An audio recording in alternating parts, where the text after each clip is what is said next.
The spoon made a dull clink against the side of my bowl. No one was at the table. Just me. Just soup, cooling too fast, in a kitchen I didn't recognize anymore. This was Dean's booster seat spot. 40 years ago, he used to swing his little legs and beg me for more biscuits. Now, he didn't look me in the eye at dinner. They had already eaten. Laughter still echoed from the other room. Soft music. The clink of wine glasses. I was near the back door, next to the broom closet. They called it Grandma's nook. It was just a folding chair and a tray on my lap. I stirred the soup, but didn't lift the spoon. It smelled like salt and something canned. I used to make pot roast from scratch, with rosemary from the garden, and garlic he peeled with his calloused hands. Now they lit candles that smelled like cinnamon, but nothing was ever warm. I reached for my napkin and felt the embroidery. A small, faded tulip, stitched by my own mother. They used to ask for her sugar cookie recipe. Now they Google everything. From the hallway, I heard her voice, bright, clipped. She doesn't help. She just eats. There was a silence, but not the kind that made room for kindness. Dean didn't say a word. Not even, Mama.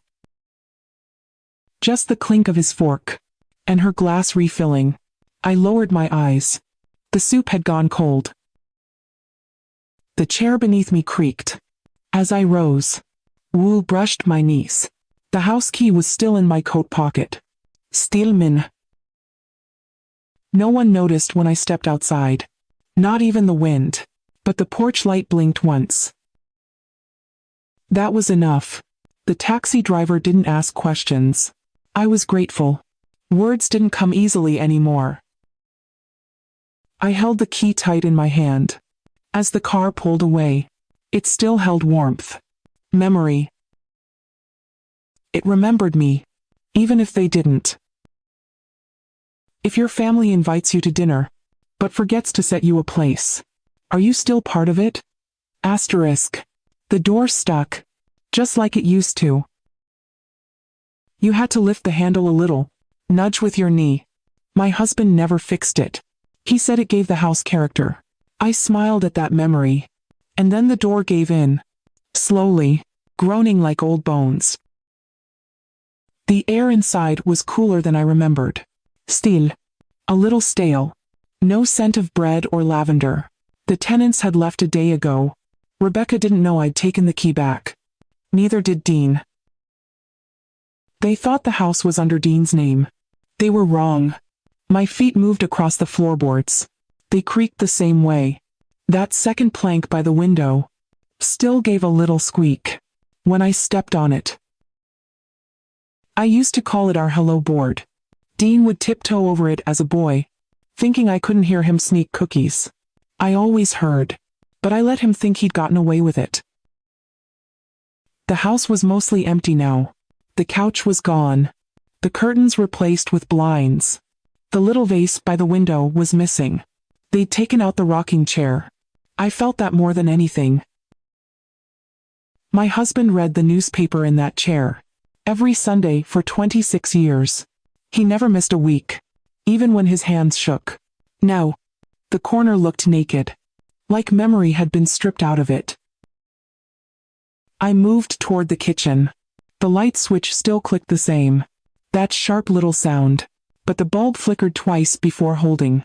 Dust floated in the air, visible in the yellow glow. I opened a drawer. My hands knew where everything was. Even after all this time. The spoons weren't mine. No brass measuring cups. No tea strainers with lavender buds stuck inside. Only rental silverware. Functional. Cold. I stood there a long while, hand resting on the counter. The tile had a hairline crack. We never bothered fixing. We used to joke it would outlive us both. And maybe it will. I took off my coat and folded it over the same chair where Dean used to sit for hot cocoa after snow bullfights. That winter, he lost a mitten and cried like the world had ended. I found it tucked in the heater vent. Days later. I never told him. It was one of the last things I held on to, after my husband passed. Now, I was holding a house full of ghosts. But somehow, they felt more alive than the people I lived with. The photo albums were still in the hallway cabinet, tucked behind a stack of unused placemats, and a box of expired crackers. I pulled one out. A blue one with the cracked spine. Dust rose like a sigh. Page 1. Dean's first day of kindergarten. He had a bowl haircut and a missing tooth. He clung to my hand like he'd never let go. Page 3. Me and Robert on the porch, holding iced tea in matching mugs. He made those mugs in a pottery class, before the arthritis claimed his grip. The glaze was uneven, but I loved them more for it. Page 6. Christmas, 1989. Lavender wreath on the front door. Dean holding his new train set. Rebecca just his girlfriend, then smiling with red cheeks and cold fingers. I'd made her a scarf. She never wore it again. The pages started to blur. Not from time. From me. I closed the album and placed it gently back. Memory deserved care, even if no one else came looking for it. In the living room, a new flat screen had been mounted on the wall, right over the spot where our wedding photo used to hang. They didn't even patch the nail holes. I could still see them, like tiny wounds. I sat on the stairs. Just for a moment. They groaned under me, the way they used to, when Dean would leap down 3 steps at a time. He chipped his tooth once doing that. Creed so hard. He wore his Batman cape for a week, just to feel braver. And I let him. The silence in the house now was different. Not peaceful, not comforting, just absence. I stood again. My knees ached. The kind of ache that only comes from carrying too much history alone. In the back room, the one we'd once called the reading den, I found boxes, labeled in Dean's handwriting. Seasonal decor. Donation pile. Old kitchen crap. I opened one. Inside was my mother's tea set. Delicate porcelain with faded pink roses. I held the sugar bowl and remembered her voice. Always serve sweet first. The bitter can wait. The lid was chipped. The rose handle cracked. They had labeled it as crap. That was when something shifted in me. Not enge. Not yet. Just the sudden cold realization that I had become part of the storage. The attic was warmer than the rest of the house.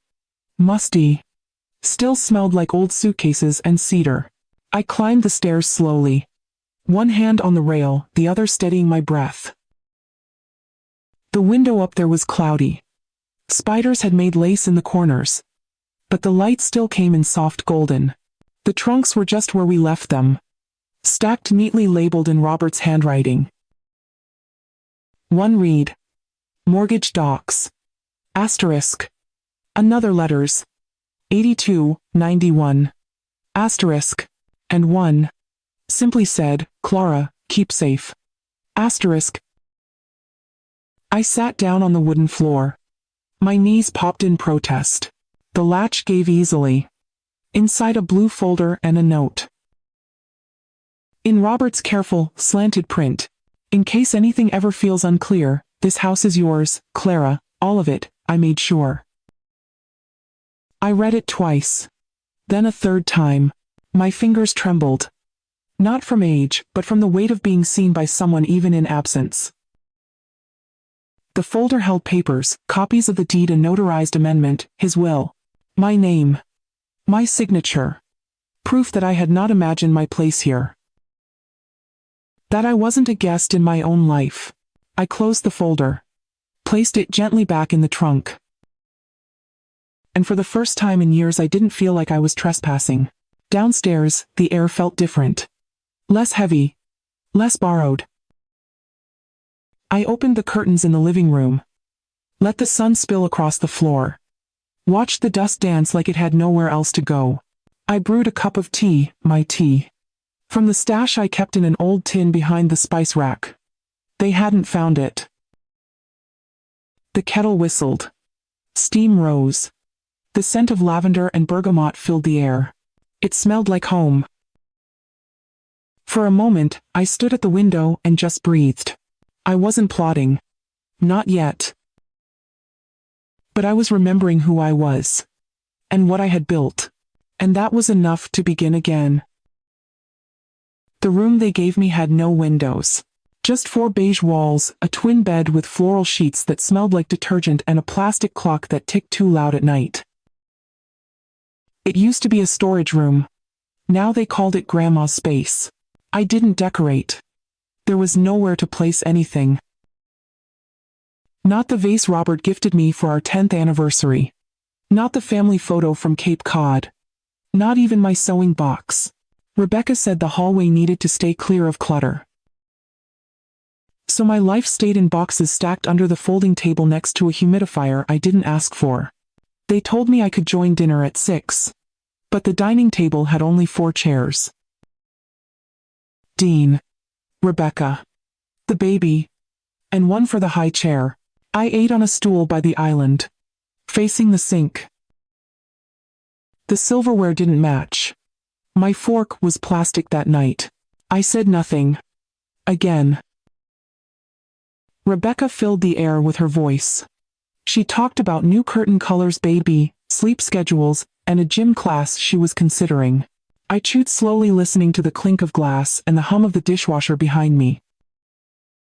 Once I made every meal in that kitchen. Dean used to run in asking if the pie was ready yet. Robert would sneak a slice before anyone else sat down. Now they passed dishes around me without offering seconds. I finished eating Rose quietly and rinsed my plate. Rebecca didn't look up. Dean asked if the trash needed taking out. Not to me. To her. Later that night I walked into the living room. The bookshelf was gone. In its place, a mounted television and framed prints of generic quotes. Live. Laugh. Love. Asterisk. Not a single photograph. Not even the babies. I asked Dean, what happened to the bookshelf? He paused. Then shrugged. We needed the space. I looked around. There was so much emptiness, yet no room for a shelf of stories. Rebecca chimed in. It was old. Dusty. We donated most of the books. She said it like a kindness. I nodded. Because what else do you do when the past is given away without asking you? A few days later I noticed the wedding photo was missing. The one of Robert and me. Black and white. Him in his navy suit, me in my mother's lace veil. It had hung by the hallway for decades. I looked up and there was a sleek mirror in its place. A mirror in the space where memory used to live. Rebecca caught my gaze. Oh, I meant to tell you. It didn't really go with the new aesthetic. She smiled. Not cruelly. Just efficiently. I put it in the garage. With your sewing things. I nodded. My hand stayed folded. My voice stayed quiet. That night I went to the garage.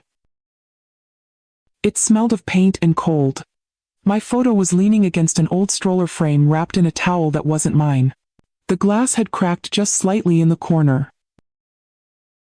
I ran my finger along the frame. It was still warm from the sun. Or maybe from memory. I carried it back to my room. Set it gently beside the humidifier. The towel had left a faint outline of dust on the glass. I didn't wipe it away. Some things deserve to wear their years. The next morning, I heard them talking near the stairs. Rebecca. She doesn't do much. She's always in that room. Just sitting. Dean, well, she's getting older. Rebecca. But we have a system now. Schedules. Noise levels. We can't always adjust for her. That last sentence landed harder than they knew. I had adjusted for them for 40 years. adjusted my body to work double shifts, adjusted my mind to raise children and bury a husband, adjusted my heart to welcome people who never asked what I gave up to make space for them. But now, they couldn't adjust their dinner time or their curtain colors or their idea of quiet for me. They called it structure. I called it erasure.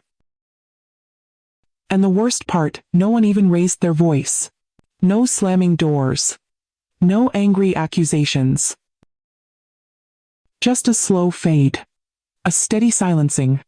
Like turning down the volume on someone until they forget how to speak. A week later, Rebecca knocked on my door. If you could call it a door, it was hollow and never quite closed all the way. She stepped in without waiting for a yes. "We've been thinking," she said, "about rearranging some space." I looked up from my knitting. A soft wool scarf for no one in particular. She gestured vaguely. "We'd like to turn this room into a play area for the baby. It gets more light than the back room.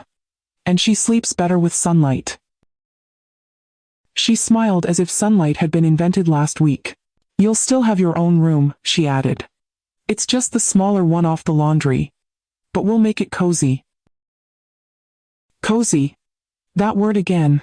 I nodded. My hands didn't stop moving. I was finishing the row. She left before I answered. Maybe she didn't need an answer. Maybe she already had the keys. That evening, Dean helped move my boxes. He didn't say much. Just carried one after another, stacking them in the corner of the new room. It smelled like fabric softener and metal shelves. There was no window. No rug. Just a low cotton nightstand and a single hook on the wall. Dean looked at me awkwardly. "Thanks for being flexible, Ma. It's just until we get things organized." I gave him a smile so small it didn't reach my cheeks. That night I sat on the cot, knees covered with the scarf I never finished. The walls were quiet. Too quiet. No baby monitor static. No clink of dishes. No soft hum of the refrigerator that used to lull me to sleep upstairs. Just the steady tick of that plastic clock they brought down with me. I stared at the ceiling. Plain. Unbroken. Indifferent. And for the first time I understood something I hadn't dared name before. I wasn't part of the household. I was an afterthought. An add-on. A guest overstaying her welcome. They didn't want me hurt. They just didn't want me visible. Like I was one of those old quilts you fold up and store not because it's ruined but because it doesn't match the new decor. The walls in the laundry room were thinner than I thought. Late at night, when the washer wasn't running, I could hear more than water pipes. That evening, I sat on my cot knitting by the soft glow of a battery lamp. The hallway light spilled just enough to cast shadows of legs and movement on the floor outside my door. And then I heard Rebecca. Low voice. Clipped like always. "She mentioned something about the house today," she said. "I don't think she remembers what's on the paperwork." Dean sighed. Long and tired. Like someone who'd been asked a question he didn't want to answer. "I told her years ago we were handling it. She signed something back then. She probably forgot." Rebecca again. "Well, if it's under our names now, we should get ahead of it. Talk to the agent about long-term refinancing. Dean, she's not going to live forever, Beck. We just have to be patient." Then silence. Not the respectful kind. The calculating kind. I didn't move. Didn't breathe. I stared at the yarn in my lap and realized my hands had gone still. They didn't sound cruel. Just comfortable. Comfortable with the idea that I had become a temporary condition. A line on a paper they assumed would fade. But I remembered something they didn't. Robert and I had gone to the notary together. He made sure my name stayed on everything. He said, "I've seen too many women erased even after they gave their whole lives. Not you, Clara." I'd nodded, holding his hand too tight, because back then, I still had someone who saw me. That night I didn't sleep. I sat by the vent with my scarf pulled up around my neck, and listened to the hum of the house. It didn't feel like mine anymore. but it also didn't feel like theirs. Not fully. Not legally. Not yet. The next morning, I waited until the house emptied. Dean had taken the baby to the park. Rebecca had her errand day. I moved quietly through the kitchen, not out of fear, just instinct. My coat still hung near the back door. Inside its lining, stitched into a secret seam, was the key to the old safe. Robert insisted we hide it there. Not even clever people look in the seams, he'd said with that sideways grin he saved for Sundays. I walked upstairs. Every step creaked, but the house didn't protest. It felt like it was watching. The bedroom was mostly theirs now. New sheets. Neutral tones. No photos. No perfume. But behind the closet wall, beneath a false panel, the safe still waited. I hadn't touched it in years. My fingers trembled more from memory than age. The key clicked in easily. The door side open. Inside, folders. Envelopes. The kind of papers no one ever reads until someone dies. I reached for the blue folder, the one marked property, Whitmore House. It was heavier than I remembered. Or maybe I was just breathing harder. I sat on the edge of the bed, folder across my lap like an unopened gift or an old wound. Inside there it was. The deed. Revised after Robert passed. My name. Only mine. Signed and sealed. A letter too. Short. Typed by Robert on his ancient typewriter. Clara, if you're reading this, trust yourself. You remember more than they think. I stared at that sentence until the words blurred. Trust yourself. A phrase I hadn't heard in a very long time. I had spent so many years making space for others. I forgot that I once occupied space too. And not just in this house, in this world. I closed the folder, tucked it into my cardigan, and stood. The air in the room felt heavier. Or maybe clearer. Like something had shifted, not outside, but in me. I took the folder and walked down the stairs like I'd done 1,000 times. But this time I wasn't heading to make breakfast. I passed through the living room without looking at the television or the quotes on the wall. I stepped outside, sunlight warm across my shoulders. It was still spring, but the trees were already greening. I crossed the street to the corner mailbox. No one noticed. Or maybe they did and thought I was just out for air. The letter had already been written. I slipped the documents into the envelope addressed to Catherine Fields, our old family attorney. She'd helped Robert with the paperwork back when we still believed that a woman should have her name in ink, not just in memories. I flagged the mail for pickup. And stood there a while, watching a robin fuss with twigs near the curb. She worked quietly, methodically, building something that no one else saw value in yet. I went back inside. Rebecca was in the kitchen slicing avocado onto multigrain toast.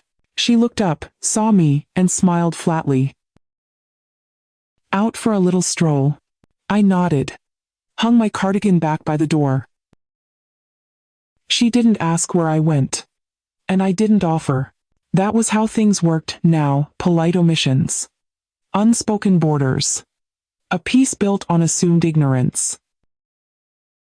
I returned to my room. The small one. No window. But I sat taller that afternoon. Poured myself a cup of tea from my own stash. Lavender and chamomile. Soft, steady, rooted. There was something satisfying in knowing they had no idea what I'd done. Dean came home later, kissed his wife, hugged the baby, and passed my room without knocking. He never noticed the folder was gone.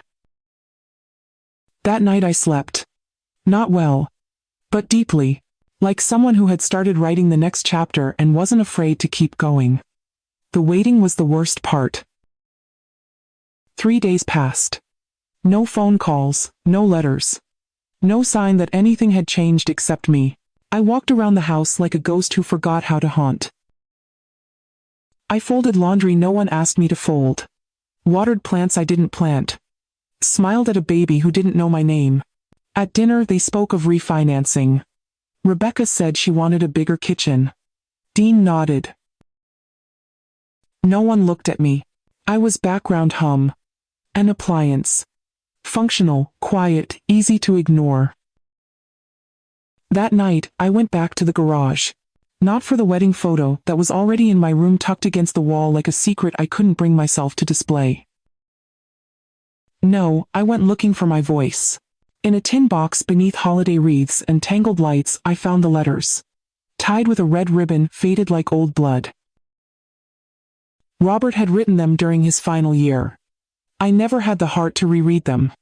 Until now. I carried the bundle back to my cot. Saturday cross-legged with the tin beside me. The first few were small talk. Weather. Grocery lists. Jokes only we would laugh at. But the fifth letter was different. Typed but with a line handwritten at the bottom. He always liked that final human touch. Clara, it read, if they ever make you feel small, remember the walls you built. Not just the house, the children, the birthdays, the days you held everything together, when I could not. This home stands, because of you. I left it in your name, because I knew one day, someone might forget, but you wouldn't. You never forget, Clara. Even when it hurts. The words blurred. I let them. I held the page to my chest. It smelled faintly of cedar and dust. I whispered, thank you to a man long gone. Then I cried. Not because I was angry. Not even because I was sad. But because someone had once seen me so clearly and now I was invisible to the people I gave everything for. The next morning, I didn't get out of bed. The cot creaked beneath me every time I shifted. The walls were close. Too close. The air felt flat like it had forgotten how to move. No one came to check. No knock. No question. Just the thump of feet above me and the blender whirring at 9 a.m. They made smoothies. I hadn't had one in years. The kind with real fruit. Not the powdered mix they left for me in the pantry. I stared at the ceiling until the light changed from white to yellow to blue again. Time passed without asking for my attention. By noon I stood. Not because I wanted to. Just because I was tired of lying down. I made tea. Boiled water in the kettle I hid behind the rice cooker. The tin of lavender Earl Grey was nearly empty. I hadn't told anyone it was running low. They wouldn't have noticed. I carried my cup to the back porch. It creaked when I stepped out. Same spot. Same sound. Robert used to call it the sighing plank. I used to think the house breathed with us. Now it just exhaled for itself. I sat in the chair, no one used anymore. The metal was cold under my palm. But the sun was warm. It spread across my lap like an old friend I hadn't seen in years. Birdsong played from somewhere high, not loud, not urgent, just there. And that's when I remembered the last time I sat there. It was after Robert's funeral. Dean had gone to answer the phone. Rebecca was still in heels. And I sat there in silence with a cup of untouched tea and the folder in my lap. The same folder I now kept hidden in my drawer. He had given me everything. And I had let them shrink me into a corner of my own home. But the house remembered. The house still creaked where it had always creaked. The sun still touched the same brick. The wind still curled around the porch rail like a hand offering steadiness. And for the first time in weeks, I let my spine straighten. Just a little. The key to the house was still on my ring. The deed was still in my name. The porch still sighed for me. I sipped the last of my tea. Then whispered, I'm still here. Not loud. But enough. Just enough for the house to hear it. I waited until Saturday morning. The house as usual, emptied like clockwork. Rebecca had her yoga and coffee with friends. Dean Ever, the dutiful father on weekends, took the baby to a playgroup at the library. It gave me a window 90 minutes if I was lucky. But I didn't need luck. I needed intention. I moved slowly through the hallway. Not to sneak. I had nothing to hide. but I didn't want my steps to sound like a protest. Just presence. That was enough. The stairs creaked under my weight. It used to embarrass me, those old wood groans. But today, they sounded like recognition. Like the house remembered how often I'd carried groceries, books, children, grief up those very steps. When I reached the top, I hesitated. My old room was now a learning space. Primary colors. Foam alphabet tiles. An indoor swing drilled into the beam Robert once sanded by hand. The light still came through the lace curtains I hung 20 years ago. They hadn't changed them. A miracle. Or maybe the house had protected that one small corner. The crib was in the middle of the room. Empty. The mobile above it still spun from a breeze I hadn't felt. I stood there a long while. Not moving. Not blinking. Just letting the silence acknowledge me. I opened the closet slowly. Inside, under a box of baby books and unused formula cans, I saw them. My boxes. Marked in my handwriting. Faded ink. Still legible. Linens, keep photo frames, glass Clara, winter things. And one simply said, memory drawer. My fingers trembled when I touched it. Not from weakness, but from recognition. I pulled it out and sat on the floor, knees folded beneath me like I used to in the 80s, when I'd read stories to Dean before his night terrors faded. Inside the box were ordinary things. A dried corsage from Rebecca's bridal shower. My church hat, yellow, wide-brimmed with the same little tear on the edge. The one Dean used to call my Sunday crown. Underneath, the ceramic mug Robert made on our 14th anniversary trip to Vermont. Still shaped. Still perfect. I cradled it like porcelain breath. Like it might whisper something if I held it close enough. I took that mug and the scarf I knitted before arthritis stiffened my knuckles, and I brought them to the window. Placed the mug on the sill. Draped the scarf over the chair. Then, I laid out the quilt. The wedding night quilt my mother gave me. She'd stitched her own mother's name into one corner. 5 generations had touched that fabric. They would have called it worn. I called it anchored. It wasn't a protest. It wasn't loud. It was a reclaiming. A woman sitting cross-legged on a nursery floor and saying, without words, I was here. I still am. I breathed in. The room smelled of dust and foam. But under it faintly I caught the ghost of lavender. I don't know if it was real. But I let it carry me for a moment. For that moment, the walls softened. And I whispered to no one in particular, this was mine before it was borrowed. And I am not done yet. The box-marked memory drawer sat quietly on the quilt. I opened the lid with both hands like I was lifting something sacred. Inside. Loose photographs. Dried petals from an anniversary bouquet.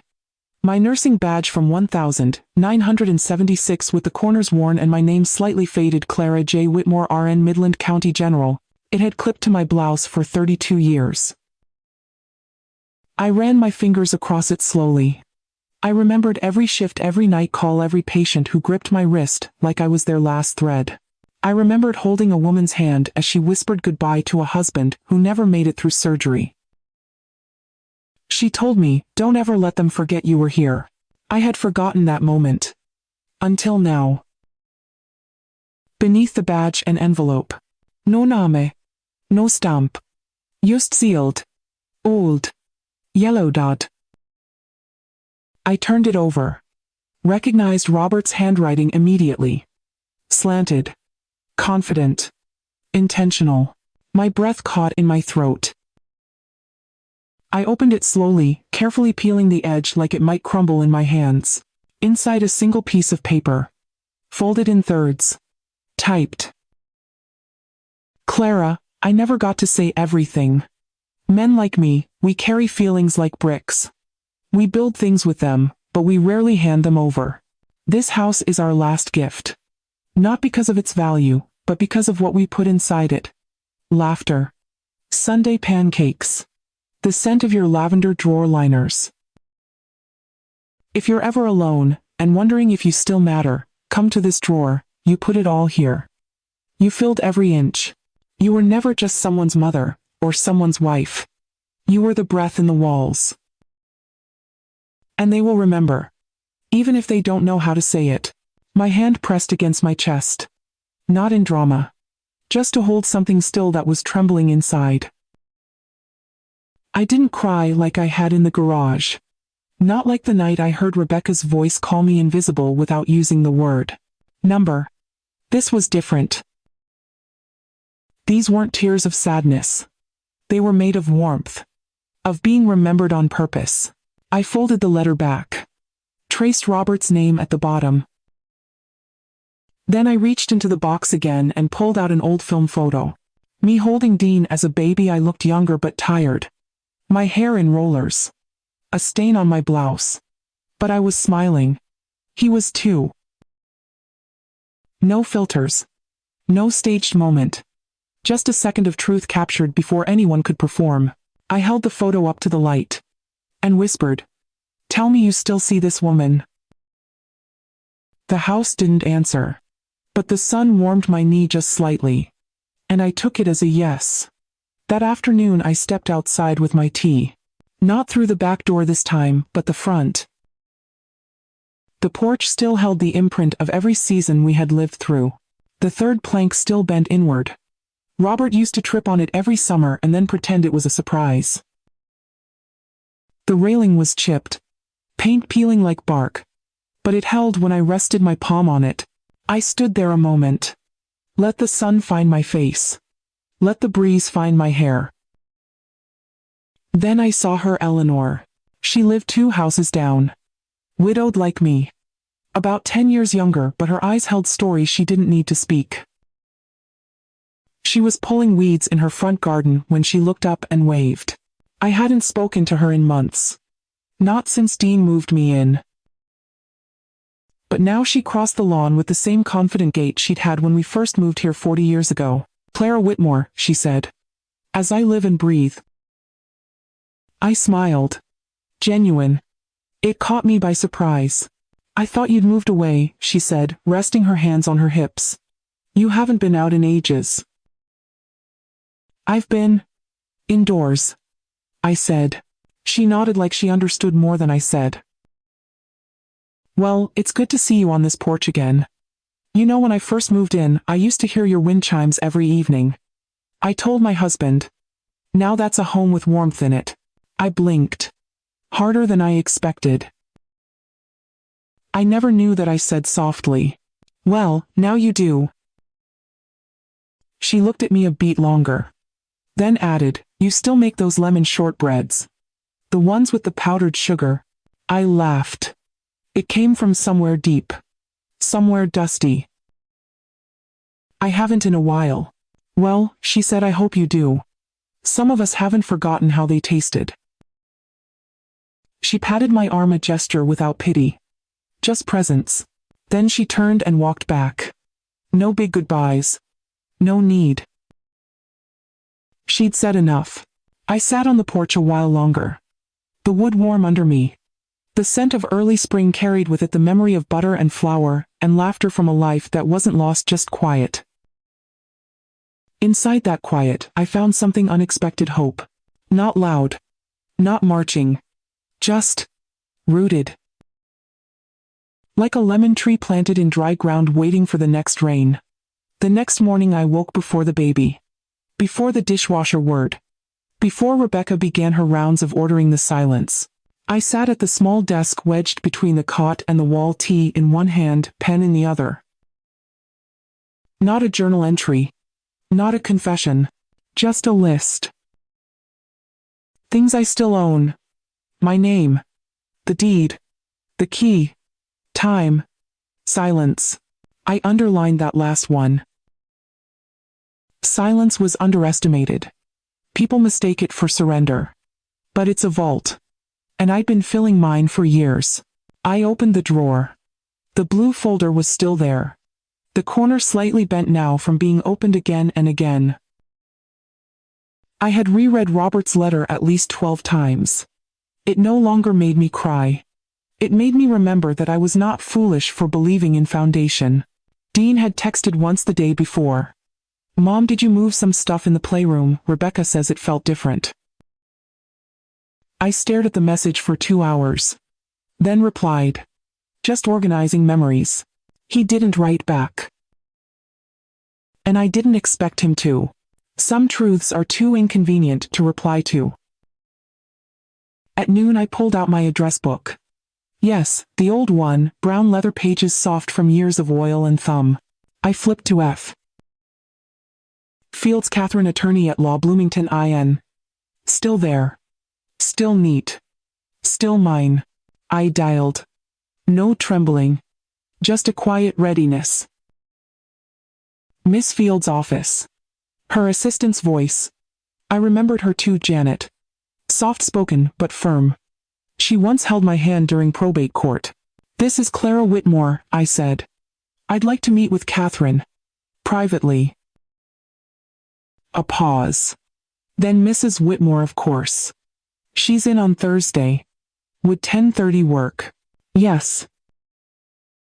Another pause. Will this be regarding the Whitmore residence? I smiled. Not out of victory. Out of something steadier. Truth. Yes, I said.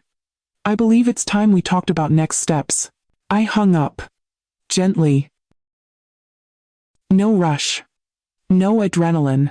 Then I turned off my phone and sat back. The room was dim, but light filtered under the door. And I let it. Because I had a plan now. And for the first time in months I felt like the adult in the house again. Thursday came with an overcast sky and the scent of rain clinging to the porch rail. I wore my navy cardigan. The one with the pearl buttons. Robert always said it made me look formidable but kind. The taxi arrived 10 minutes early. Dean didn't ask where I was going. He was on a call. Rebecca was blending kale. No one saw me leave. Or maybe they did. And chose not to ask. Catherine's office hadn't changed much. Same sandstone building. Same bell above the door that rang like an old schoolhouse. Inside, the air smelled like lemon polish and quiet power. Bookshelves lined the walls and the front desk still had a candy bowl with butterscotch wrapped in gold foil. Janet smiled as I walked in. Her hair grayer now, but her eyes unchanged. Mrs. Whitmore, she said. I was hoping you'd come back someday. I promised I would, I said, though I hadn't remembered doing so until that moment. Catherine appeared in the doorway. Blazer flats, no nonsense. But her face softened when she saw me. Clara, she said. It's been too long. It has, I replied, and I meant it. She led me into her office. We sat. No rush. She poured tea still served in real china. Tiny blue roses around the rim. Still Earl Grey with milk, she asked. I smiled. She remembered, I thought. Yes. Thank you. We sat in silence a moment as the steam curled between us. Then I placed the folder on her desk. Blue. Worn at the edges. But whole. She opened it with care, flipping through pages, like someone handling an old hymn book. She paused at the amendment Robert had filed. Nodded slowly. He did it properly, she said. Every I dotted. Every T crossed. She looked at me then. Not as a client. As someone who knew my story before I had to retell it. What would you like to do, Clara? I inhaled. Held the tea close. I want the house sold, I said. Not tomorrow. Not with drama. But cleanly. Quietly. Legally. And the occupants. I'd like them notified by certified letter. 30 days. No confrontation. No argument. Catherine nodded again. Professional. But beneath that a flicker of admiration. I can begin paperwork today, she said. You'll remain primary signatory. Do you have a preferred buyer? Number. Just not family. She wrote something down. Then met my eyes again. You understand, this will shock them. I sipped my tea. It was the perfect temperature. Being forgotten was shocking too, I said. This is just clarity.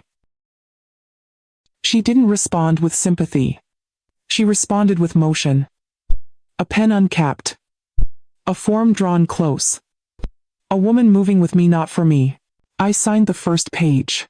My name in blue ink. Steady. And for the first time in years, I didn't feel like I was breaking something. I felt like I was finishing what he started. The letter went out Monday morning. Certified mail. Signature required. Catherine promised it would arrive by Wednesday. No delay. No warning. Just the truth folded in legal formatting. I came home that day the same way I left, quiet, buttoned up, steady. Dean was in the kitchen. He barely glanced up. You were out. I nodded. Saw an old friend. He didn't ask more. Rebecca didn't look up from her phone. The baby was napping. Nothing seemed different. Yet everything was. I went upstairs to my room. My room. No longer the laundry-adjacent space where sound couldn't breathe. The nursery had been cleared out. Mostly. Some toys still scattered. But my quilt remained on the bed. My mug still on the sill. My photo in the corner. I sat in the chair Robert built me on our 20th anniversary. The one they had moved to the garage until I quietly claimed it back.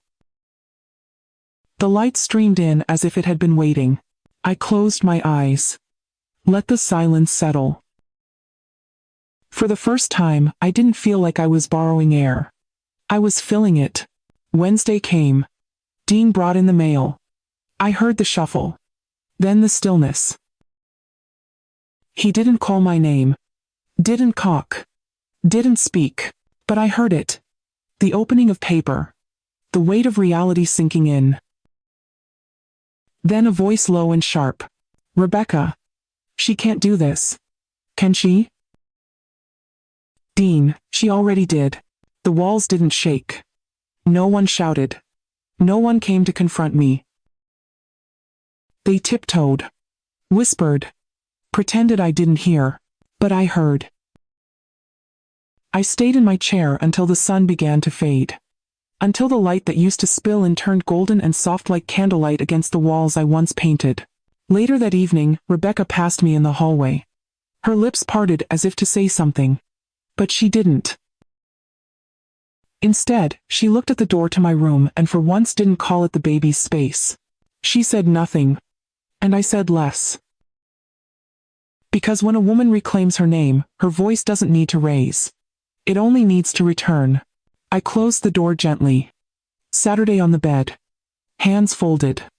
Heart calm. In 30 days, the house would belong to someone else. But for these 30 days, it belonged to me again. And I intended to sit in every room, touch every wall, and remind the floorboards of the woman who built this place with her bare hands and her whole heart.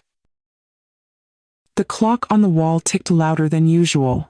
Or maybe the silence in the kitchen just made everything else louder. Dean sat with the letter flat on the table. Rebecca stood behind him, arms crossed, jaw tight. The baby was in the next room gumming a soft block and babbling into the carpet. No one spoke. Not for a while. Then Rebecca. This has to be a mistake. Dean said nothing. Just stared at the signature at the bottom of the page. Mine. Written in blue ink, same hand that once helped him tie his shoes. She can't just evict us, she said. We have a child. Still, he said nothing. I watched from the archway. Not hiding. Just waiting. I had offered no warning. No argument. Only facts. Catherine had mailed the notice with all the correct filings. I had followed the law. They had assumed I had forgotten how to do that. Dean finally looked up. His eyes didn't hold rage. Just something close to disbelief. Like a child being told the rules did apply to him after all. Mom, he said. I thought we were helping you. I tilted my head. Slowly. Gently. No, I said. I let you believe that. Because it was easier than correcting you. Rebecca scoffed. Actually scoffed. You're going to throw your own family out. Your grandchild. I didn't flinch. Didn't blink. The house is not the family, I said. And the family, if it still exists, will find its way without a roof bought by someone else's grief. Dean opened his mouth. Closed it. Opened it again. Then, you always made things sound poetic when they were hard. I almost smiled. Almost. But not yet. You have 30 days, I said. My lawyer can answer your questions. I don't have more to give than what I already gave. Rebecca turned to Dean. This is ridiculous. We should fight it. Dean's voice dropped. Flat. Low. Tired. It's her house, Rebecca. Those 4 words settled like dust after a long-forgotten storm. They didn't pack that day. Didn't argue further. Just left the kitchen in separate directions. I remained still a little longer. Then I stepped forward and picked up the letter they left on the table. It was folded wrong. The creases clumsy. Uncared for. I smoothed it out, pressed it flat. Placed it back in the folder where it belonged. And for the first time since the funeral, I sat at that kitchen table with a cup of tea alone but not invisible. They didn't speak to me that evening. Not at dinner. Not after the baby's bath. Not even in passing. The house was quiet but not peaceful. It was a silence with sharp edges. And yet I moved like the air belonged to me again. I waited until the baby fell asleep. Then I walked room by room, not to inspect, not to judge, but to say goodbye. I started with the living room. The recliner was still there. Not Robert's, but a new one, leather and cold-looking. I stood where his used to be. Back when the Sunday paper was thick and the coffee was strong and our children were small enough to climb on the arms like explorers. I reached out and touched the wall behind the lamp. There were still faint marks from the old picture frame that used to hang there. Our wedding photo. The one Rebecca said didn't fit the aesthetic. It didn't matter now. I had memorized the faces. I moved into the hallway. Ran my fingers along the edge of the banister. It still had the dent from when Dean fell down the stairs in 3rd grade. He cried until I gave him strawberry milk and let him watch cartoons. He didn't remember that. But the railing did. In the guest room, my old sewing machine sat under a tarp, tucked into a corner like an inconvenient heirloom. I pulled the cover back. Ran my hand along the metal wheel. Still smooth, still waiting for thread. I whispered to it, "Thank you," and covered it again.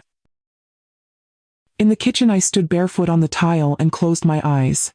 I remembered the rhythm of school mornings. 3 lunchboxes. 1 thermos of coffee. Oatmeal bubbling. Robert humming a hymn no one else knew. And then the sound of Dean's voice. "Did you sign something? Why is there mail with your name on it?" I opened my eyes. He wasn't there. Just the echo. Just the boy he used to be. I opened the pantry. The tin was still there. Lavender Earl Grey. 1 bag left. I brewed a cup slowly. No rush. No witnesses. Then I walked out to the porch. Porch light on. Air crisp. The kind that holds spring and farewell in the same breath. I sat in Robert's chair. It had been mine for years now. But tonight it was ours. I sipped my tea, looked out at the empty street.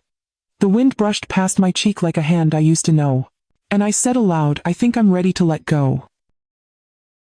Not of justice. Not of worth. Just of weight. The weight of holding a house that no longer held me back. Just memory. And the echo of steps that would soon no longer be mine. The last Sunday came quicker than expected. The realtor called. The papers had cleared. The buyer was ready. A young couple. She taught at the elementary school. He worked at the fire station. No children yet. They'd walked through the house 2 weeks prior. I watched them from the kitchen pretending to sip tea. They smiled at the crown molding, marveled at the garden soil, whispered at the creak in the third stair. I knew then. The house was choosing them too. Dean hadn't said much in the final week. He packed in silence. Rebecca muttered often, but never directly to me. They left that morning before dawn. 3 suitcases. 1 car seat. No goodbye. No surprise. I didn't watch them drive off. I only listened for the last sound of their footsteps on the porch. It never came. The house sighed when they were gone. I made tea. Poured it into my chipped mug.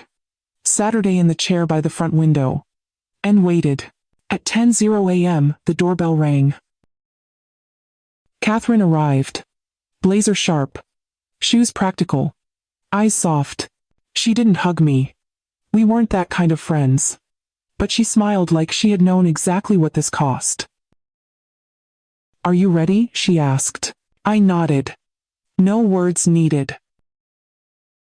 She handed me the final set of documents. I signed. It felt less like a signature and more like setting something down I'd been holding too long. She placed a small envelope on the table. From the buyers, she said. They asked me to give you this. Inside a card. No glitter. Just cream paper and ink. We will care for this home. We will fill it with music and meals and the kind of quiet that heals. Thank you for building it with love. I held the card for a long moment. Then placed it beside my tea. Catherine stood. Do you want to lock up? I shook my head. I walked to the door, keys in hand. Paused. Then I placed them on the entry table. No ceremony. No flourish. Just a set of keys that once held the weight of decades. And now, freedom. I stepped outside. The wind lifted the edge of my scarf. The sun had warmed the porch already. As I descended the steps, I whispered, goodbye. Not to the people. Not even to the house. To the part of myself that stayed when no one else did. And to the part that now was finally ready to go. It wasn't grand. Not like the white column buildings downtown. Just a faded blue house at the end of a quiet lane with a porch that creaked and windows that blinked in morning light. But the first time I stepped inside, I knew.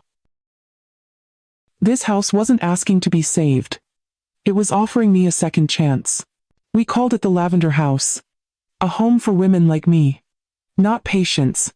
Not tenants. Just women. Still alive.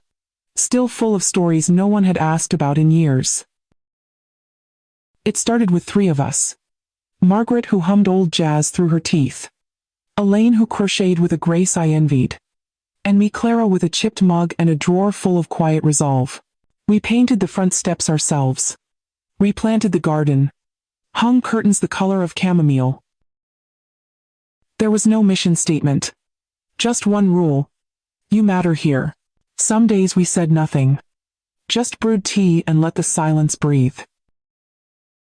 Other days, we told stories that had lived too long behind our ribs. Of children who stopped calling. Of husbands lost too soon. Of music we missed. Of small kindnesses we remembered by smell alone. The neighbors took notice. A man dropped off firewood one week. A teenager offered to fix the gate. Someone even left a bag of lemons with a note, I heard you bake. We never asked for help. But it came. Like memory. Quiet. Persistent. One Sunday, Elaine found an old rocking chair on the sidewalk. We sanded it, painted it lavender, and placed it by the front window. It became the place where we took turns sitting with our morning tea, watching the light move across the floor. We didn't call it therapy. But it was. One morning in May I woke before the others. The house was still. The air smelled like rising bread and old wood warmed by sun. I brewed my tea, sat at the kitchen table, and wrote myself a letter. Dear Clara, you were never a burden. Not when they ignored you. Not when they downsized your presence. Not when they folded your name into the shadows. You built things and they stood. You remembered and the remembering healed. You are not what they forgot. You are what remains. I folded the paper, slipped it inside the recipe tin, right between the lemon shortbread and my mother's peach cobbler. That afternoon, Margaret touched my arm gently and said I slept through the night. First time in weeks. I only smiled. We didn't need big words anymore. Just presence. And sometimes peach cobbler. We planted lavender along the porch. Every week it grew fuller. Even when the rain forgot, it reached for the sun like it knew something better was coming. And it did. Not youth. Not reversal. But a slow, beautiful knowing that even when they don't see you, you still shine. That evening, I stood on the porch with my scarf around my shoulders, watching the wind curl around the flowers. The sky turned soft gold. Birdsong folded into stillness. Margaret brought me tea. Elaine tucked a shawl behind my back. And as we sat there side by side, women who once felt small, I thought, this is what legacy looks like. Not in their approval, but in our becoming. The late afternoon light spills across the kitchen floor. Warm, golden, soft as a memory. I've come to learn dignity isn't something others give you. It's the part of you they can never take.